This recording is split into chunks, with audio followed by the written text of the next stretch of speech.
Are we live? Are we away? Live. Hello. I'm Morgan. I'm the UK sales manager for Filey Bay. This is the first time you've seen me today. Forgive me with the Britney Spears earpiece. I'm just getting used to this. This is Amy. She's our brand ambassador. Hi. The goal here, what we're going to do with all of our lovely layout, is make some serves and some cocktails using our Filey Bay, two of our favourite drinks. So we're going to do a Muscatel and ginger ale, which is a nice highball serve, followed by two cocktails, which we'll each introduce. Information tools-wise, we've sourced these recently. So, Jonathan, if you'd mind bringing the camera towards us. Look at that technology. Brilliant. So we've got a Boston glass, a Boston tin. We've got a measure, but in truth, you can measure it how you like. We've got a Hawthorne strainer and a fine strainer. A fine strainer is extra important because obviously it keeps all the bits out. A muddler or a rolling pin and a spoon or a bar spoon in this example. So we've got all of those equipment generally available in most, kitchen suppliers and Amazon in our example. Yeah. But what we're going to start off with, as I say, is a really simple, refreshing summer serve using our Muscatel, obviously finished in Muscatel sherry barrels, so a little bit sweeter in style, served with ginger ale, a bit of spiciness. Yeah. So just a nice, refreshing way, a nice way to start a cocktail evening, I suppose. Perfect way, right. Definitely. Yeah. So I'm going to follow. Shall I do it after you or shall I follow along? let's do it together. Yeah. Let's do it together, yeah. Exciting. When we're shaking cocktails, guys, just so you know, there'll be opportunity for questions. It will come through my earpiece. So please do send questions onto the Facebook or onto the YouTube. Please comment. Libby's taking notes. She'll put them through to me, and then we'll interchange between us with the cocktails. But with this, we've got, firstly, a nice large measure of the Muscatel. So with these measures, we've only got American measures. So this is actually going to be 60 ml. Traditionally, over here in the UK, we do 50 ml. So a nice large measure of whiskey. Great starting point. This is my favourite noise in the world. Same when it does it. Such a nice noise. Pop. Ice. Plenty of ice. With ice in a cocktail or in a serve at all, I would always recommend filling the glass with ice. If you have either no ice or all the ice, the reasoning is the temperature of that liquid and the ice is going to remain cooler because of the amount of ice in it. If you only have one cube, it's going to melt a lot faster. So full ice always as a rule. Doesn't affect how much alcohol is in your drink. We've measured it in. Ginger ale, we've used Fever Tree. You can use any you want. Ginger beer works okay, but tends to overpower the whiskey slightly. Okay. So ginger ale is what I would recommend. I'm excited to try this, I'm excited for a drink. So this just goes straight up, yeah? Yeah, right to the top, please. Ooh. And then we have pre-prepared some garnish here. As you can see that, Jonathan, I'll lift the chopping board for your access to it. So we've just got a nice little wedge of orange. Obviously, one of the big tasting notes with the Muscatel is orange citrus fruit with a Muscatel finish, and so it just helps to bring that out. And voila, first drink. Cheers, Amy. Nice one. Cheers. Looks pretty. Muscatel and ginger ale. It smells good. Oh, that's really good. That's delicious. Yeah, it's really delicious.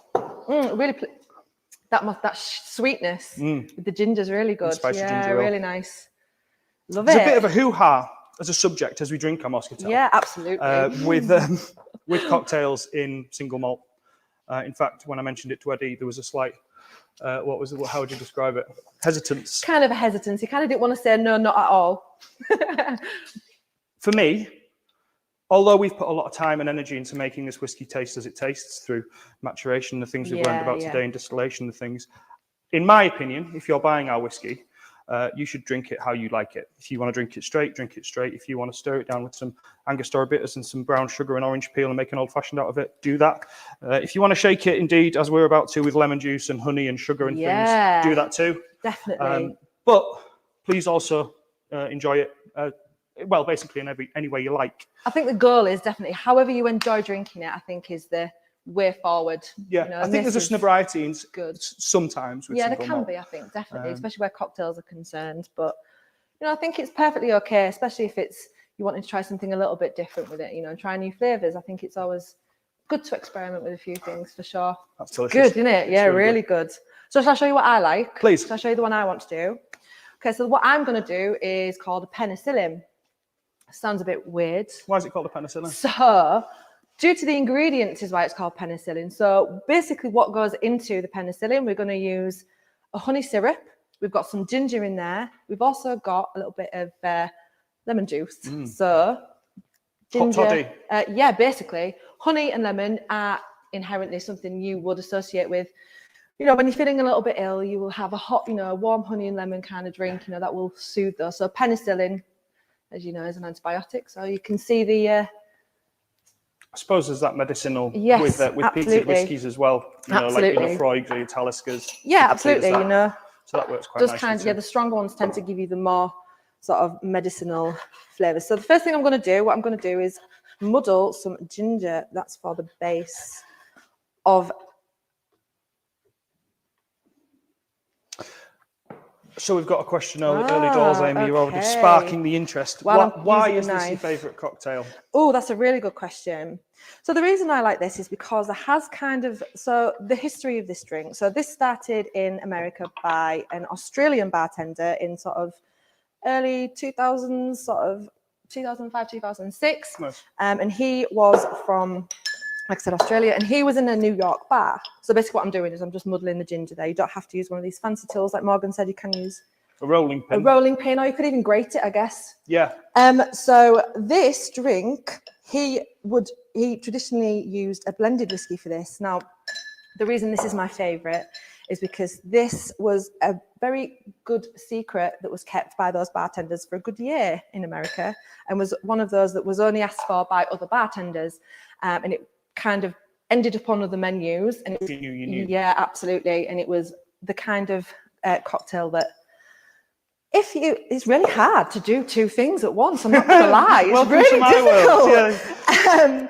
So basically, it was a secret. That's why it's my favourite cocktail, and the smokiness from the peat really does complement that ginger and honey really well. Absolutely. I'm excited to try this. So on top of that muddled ginger there, so what I've done is muddled it really well just because I want to get those flavours and that juice out of that ginger. I'm actually going to put in 30 mils of our honey syrup.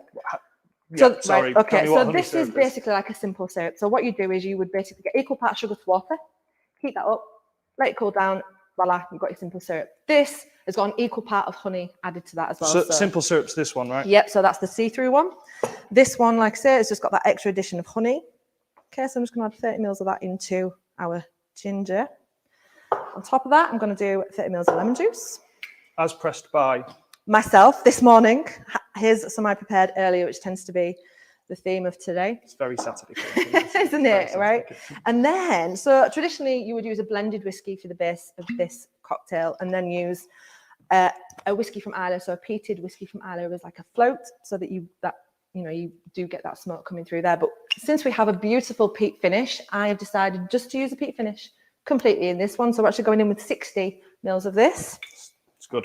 It's good, right? Yeah, that's what we like. You know, the Moscatel kind of just... 3 or 4 of these over the last 2 hours. The Moscatel you do in there with a nice slow introduction, I guess. And then what you want to do, so ice again. So first thing you want to do is add ice to your glass. Okay. Yeah. So you said milk and honey. Milk and honey was the bar that made it. Yeah, basically. So pretty important. I mean, milk and honey is it was the place to be. The place to be, absolutely. You know, that was kind of the place to be if you wanted.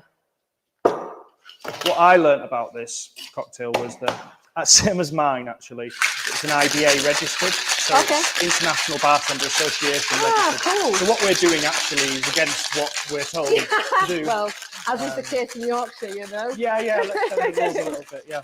Okay, so what I'm doing there is I'm just shaking that. Basically what we're waiting for is this condensation to appear on this glass there. Okay, well, as soon as that condensation does appear, we know it's ready, and then you give it a nice tap. Want me to take that thing? Yes, please. Thank you. That goes straight into our glass through a strainer, obviously. I'm getting ahead of myself. I'm eager, you can see. So through this strainer first, and then through the fine mesh strainer, because we don't want that ginger to escape through those big bits, because the last thing you want is a lumpy drink. So actually, get that poured on there, lovely. Let's take that away for you. Yes, please. Look at this, my handy dandy assistant. Glamorous. Glamorous assistant. That's a good We've question. got another question, yeah. Yeah, so I've just been asked about having this cocktail. When's the best time to have it? Honestly, you want the honest answer? Anytime's a good time for a cocktail, actually. But this, because it is such a fresh kind of taste, and you do get those sort of the ginger and the lemon, in the garden is always a good place to have a cocktail, you know, after lunch kind of style. On a beach? On the beach, absolutely. Especially with this, you know, with the peat, our peat finish, you get those coastal vibes coming through. Yeah, definitely. So anytime, really. So there you go. Penicillium. Nice really ginger. good. Yeah, do you want to try it before I try it? Do you mind? Not at all. We were in a bubble. We're fine. Excuse the slurp, probably will. Right down the microphone, that. That's delicious. Good, right?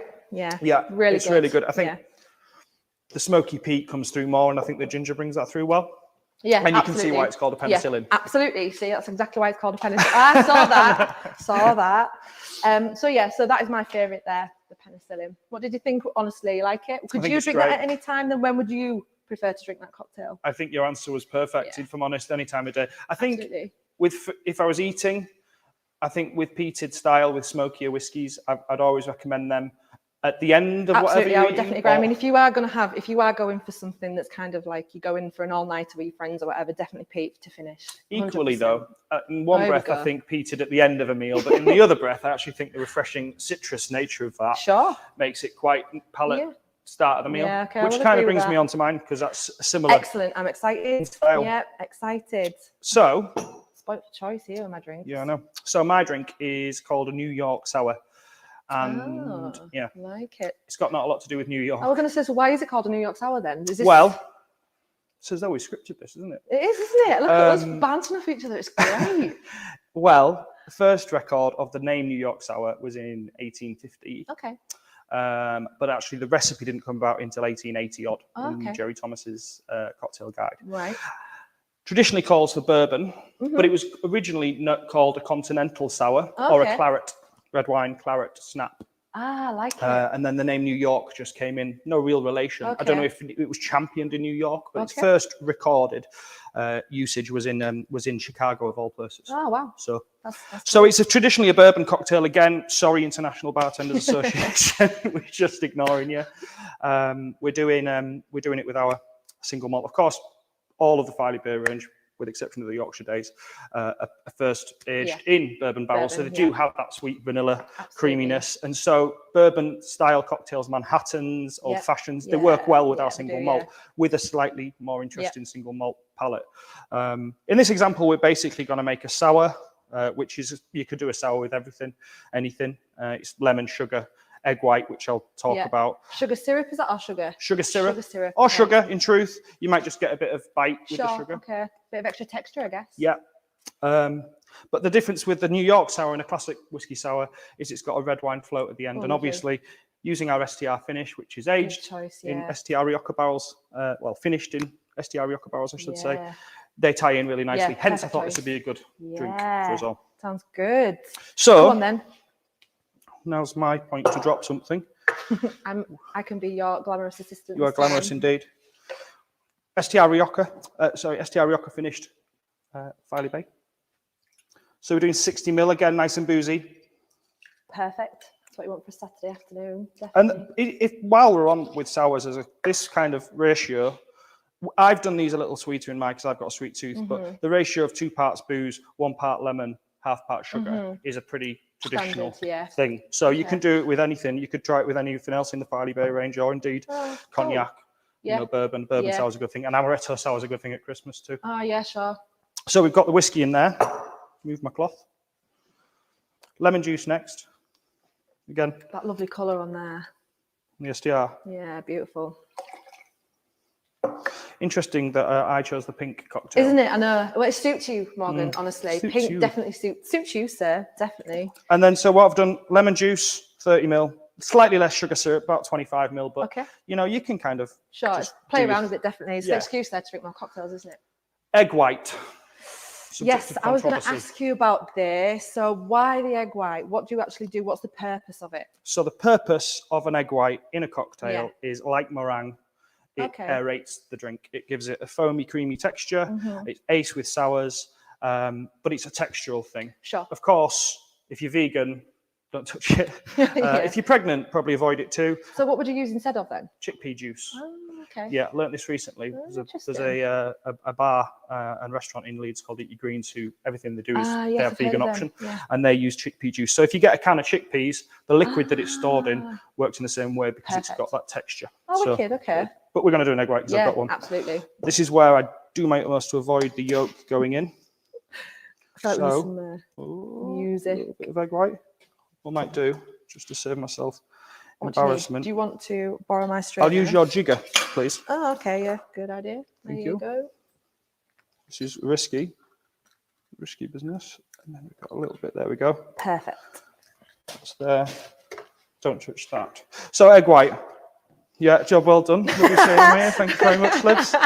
So aeration, as I say, is quite important. So what we want to do when we're shaking a cocktail, as you highlighted, you want that frost from the exterior of the tin. What you're doing when you're shaking a cocktail is diluting the booze slightly. Similarly to adding water to your dram, same effect really. But you're also cooling it. Now, you want to dry shake with egg white, meaning you want to shake it without ice too. So you get those bubbles. All right. So what we're going to do is we're going to shake it with ice. We're going to get rid of the ice, then we're going to shake it again without the ice. Okay, with you. A lot of people do the dry shake first, as in they shake it without ice and then shake it with. But in truth, all you're going to do is burst the bubbles we've created. Does that make sense? So we'll get loads of ice in there. And then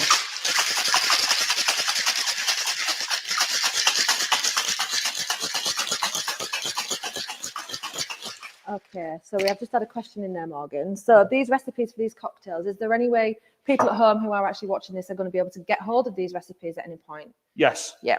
So give me a ring. No. Yeah, I think what we'll do following today is a blog where we've got some recipes and things.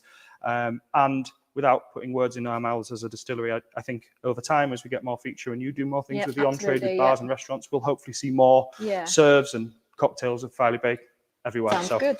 So you can all make this at home if you are wanting to show off, I think is probably the best way. So why is this your favourite then, Morgan? Come on, not just because of the colour, surely. Took the words out of my mouth. Why is it my favourite cocktail? I think it's a really good expression of STR. I love STR. I love STR stylistically as a whiskey. I think it connects the two. It really brings out that Rioja finish, you know, the strawberry notes, vanilla notes. But I just think a sour as a drink is a really good classic. It's a really good way. It's all year round. You can drink it. I just like a sour as a drink. I've never tried this, so I'm excited to try it. It's a nice one.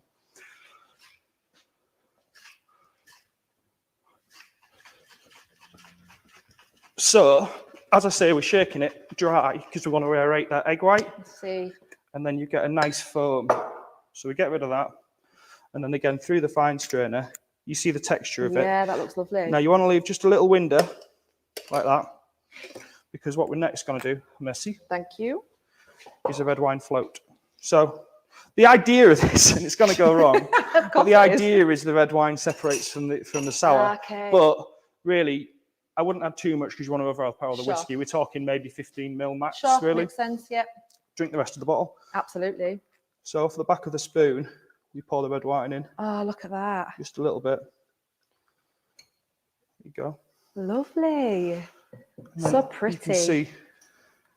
Now you can see where the claret snap came from. And then to garnish, I've done one earlier, but really you can do a slice of lemon if it's easier. But a nice way to do a lemon is just to take the zest off. Obviously, all the oils are in the lemon zest. And so when you then try not to chop your fingers off, what you can do is kind of squeeze that lemon zest over the glass, and then the oils will come out and they'll sit onto that foam. And then you get a nice nose of lemon. What a pretty drink. You're pretty like the person who made it. Pretty like the person, just like you, Morgan. And so that's our New York sour using our STR finish. Yeah, lovely. Do you want to taste that first? Yes, please. Yes. I'm very eager to try this. Cheers.